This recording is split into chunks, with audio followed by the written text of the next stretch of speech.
السلام عليكم ورحمة الله وبركاته. مرحبا بكم في فيديو جديد على قناة شهوات نجاة، وكنتمنى تكونوا بخير وعلى خير. اليوم ان شاء الله غادي نشارك معكم بسبوسة بالكريمة كتجي زوينة لا في الشكل ولا في المذاق. هاد البسبوسة كان سبق لي وشاركتها معكم شي 3 سنين دابا تقريبا، وتحصلت على ما يزيد عن 1,000,000 مشاهدة، وبزاف منكم اللي شافوا الفيديو وجربوا الوصفة وعجباتو. واكيد اللي جرب الوصفه غيكون عارفيني علاش كنهضر، والناس اللي ما شافش الفيديو هي غتبان لكم الصوره ديالها في الشاشه. غادي نخلي لكم الرابط ديالها اسفل الفيديو في صندوق الوصف. واللي خلاني نعاود نشاركها معكم هي التساؤلات ديال الناس بزاف اللي ما فهموش الطريقه ديال الطياب ديالها، لا الطبقه الاولى ولا الطبقه الثانيه ولا الطبقه الثالثه.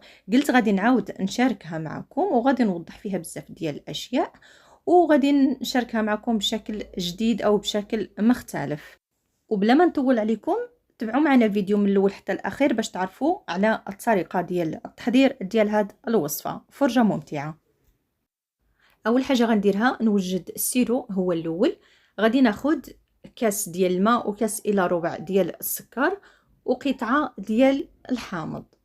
غادي نحطهم فوق النار حتى كيبدا كيغلي وكيذوب لينا داك السكر تماما، حتى كيذوب لمده ديال 6 او 7 ديال الدقائق. صافي كنطفي عليه وكنخليه جانبا. دابا غادي ندوزو باش غادي نوجدو البسبوسه. غادي ناخد 2 بيضات، كاس الى ربع ديال السكر، وقبيصه ديال الملحه، وكيس من السكر المنسم بالفانيا. غادي نخلطهم مزيان حتى كيذوب لينا السكر. من افضل تستعملوا السكر اللي كيكون الحبيبات ديالو رقيقه. وكنزيدو كاس ديال الزيت كنخلطو حتى هو مزيان، ومن بعد كنزيد كاس ديال الحليب. هاد المكونات كاملين يكونوا بدرجه حراره الغرفه، ما يكونوش باردين في الثلاجه، ضروري ما كنخرجوهم من قبل. وغادي نزيد 2 كؤوس من السميده المتوسطه ديال الحرشه، اولا اللي كنستعملو في الحرشه اولا في البسبوسه. ما كنديروش الغليظه وما كنديروش الفينو، سميده متوسطه. كنخلطها مزيان، ومن بعد كنضيفو 2 اكياس من خميره الحلويات من فئه 7 غرام اولا 8 غرام، يا اما 14 غرام اولا 16 غرام، يعني المجموع. صافي كنخلطها، وغادي ناخذ واحد الصينيه اللي كنكون دهنتها من قبل بالزبده وكنرش فيها السميده. بالنسبه للمقاس ديال المول غادي نخليه لكم مكتوب في صندوق الوصف اسفل الفيديو مع المقادير. كناخذ هذا الخليط، كناخذ نصف الكميه من هذا الخليط غادي نديرها للطبقه الاولى، ونصف المتبقيه غادي نخليها للطبقه الثانيه. بالنسبه للكميه الا بغيتو تجيكم متساويه، اما خذوا 2 زلايف قسموا فيه هذا الخليط باش يجيكم يعني الحجم الطبقه الاولى بحال الحجم ديال الطبقه الثانيه، ولا قسموه في الميزان يكون من الاحسن. انا قسمت عيني ميزاني. وفي هذه الاثناء كيكون عندي الفرن سخون درجه الحراره 180، يعني العافيه بحال كنطيبوا الكيكه العاديه، والنار تكون تحت منها ماشي من الفوق، غير من التحت حتى كتبان لكم تحمرات من الجناب، يعني كتحمر من التحت تماما. صافي كتحمر عاد كنخرجوها من الفران. وفي هذيك الوقت اللي كتكون عندنا الكيكه كطيب اولا عفوا البسبوسه كطيب في الفران، وحنا كنوجدوا في الكريمه. بالنسبه للكريمه تقريبا بحال هذيك اللي درت في الفيديو السابق. كندير فيها 2 ملاعق كبار من السكر، 3 ملاعق كبيره من شميزينا مملوئين، و3 ملاعق كبيره من حليب المجفف او حليب بودره باش كتجينا هاد الكريمه بنينه، وكيس من السكر المنسم بالفانيا. يمكن لكم تعوضوا حليب المجفف ب4 قطع من الجبن المثلث او المربع. وكنبقاو نحركوها فوق النار حتى كتغلي وكتعقد وكتولي عندي بهذا الشكل اللي كتشوفوا معايا في الفيديو. وكنزيد عليها 2 علاب من يوغورت كريمي. بالنسبه للاسئله اللي كتجيني بزاف على هاد النوع ديال الياغورت، بزاف ديال الناس اللي ما متوفرش ليهم، انا استعملت بيرلي. تقدروا تستعملوا اي نوع ديال انواع من الجبن، تقدروا تستعملوا حتى جبلي اولا فيلادلفيا اولا ماسكاربون. ديروا 4 ملاعق كبيره. هنا كما كتشوفوا معايا من بعد ما خرجتها من الفران هي كتبان لكم تحمرت من الجناب. صافي كنخرجوها من الفران، ما كنشعلوش عليها من الفوق انتما كما كتشوفوا معايا. وكنفرغ عليها ديك الكريمه مباشره من بعد ما كنخرجها من الفران. غير واحد الملاحظه، الكريمه ما توجدوهاش قبل ما تدخلوا هاد البسبوسه الفران. الا بردت لكم بزاف غادي تعقد لكم، ما غاديش تقدروا توزعوها فوق من هاد الطبقه الاولى.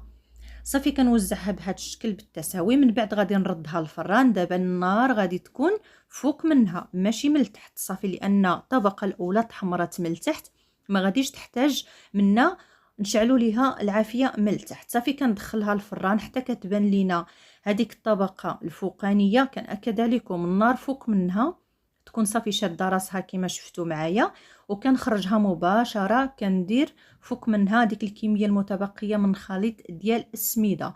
بالنسبه للخليط ديال السميده، النصف اللي بقى لكم ديال الطبقه الاخيره الا لقيتوه عقاد لكم شويه كما كتعرفوا السميده كتشرب، يمكن لكم تزيدوا فيه غير واحد المعلقه ديال الحليب باش كتخفوه، باش كتقدروا توزعوه فوق من الطبقه البيضاء اولا الطبقه ديال الكريمه.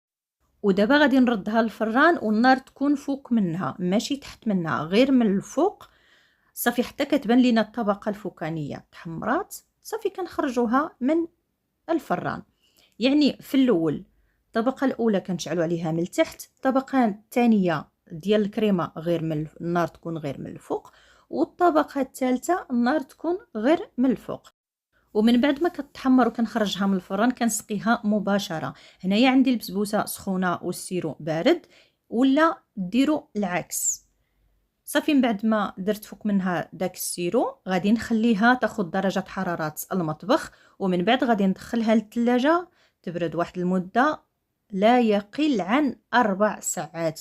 شحال ما بردات في الثلاجه غادي تجيكم ديك الكريمه متماسكه وشاده راسها، وحتى البسبوسه كتكون شاربه السيرو مزيان. الا خليوها تبات غادي يكون من الاحسن.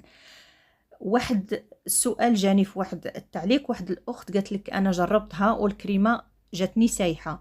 اكيد غادي تكون قطعتيها وهي مازال سخونه وما بارداش. وواحد السؤال واحد اخر، واحد الاخت قالت لي علاش انا ما جاتنيش محمره من التحت. المشكل ماشي في الوصفه، المشكل في الطياب ديالها. خرجتيها من الفران قبل ما تحمر من التحت خليتيها بيضاء.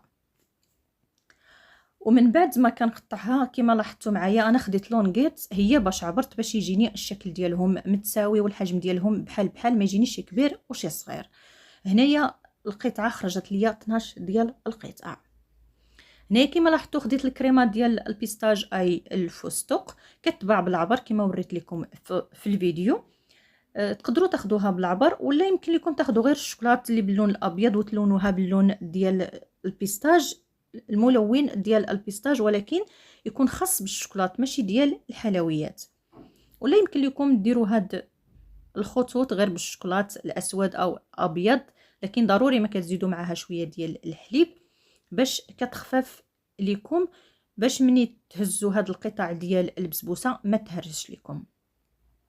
هنايا هاد الكريمه ديال الفستق اي البيستاج خديتها ذوبتها بحال كندوبوا الشوكولات، سخنتها فوق حمام مائي وزدت عليها شويه ديال الزيت باش كنخففها.